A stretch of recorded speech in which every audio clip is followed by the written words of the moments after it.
Assalamualaikum warahmatullahi wabarakatuh.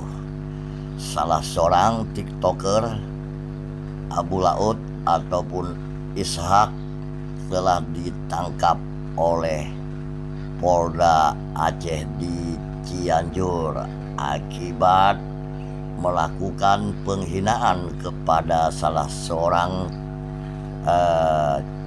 caleg di Aceh. Kemudian caleg tersebut melaporkan Ishak ataupun Abu Laut ke Polda Aceh. Akhirnya tanggal 6 Oktober 2023 pada hari Jumat, Abu Laut telah ditangkap di Cianjur dan kemudian dibawa ke Polda Aceh. Simak terus berita AJNN.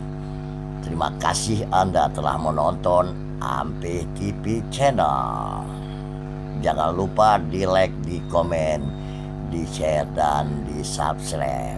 Semoga berita ini menjadi pelajaran kepada kita semua.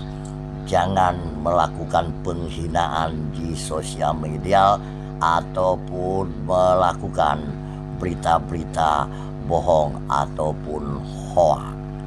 Terima kasih Anda telah menonton Ampih TV Channel.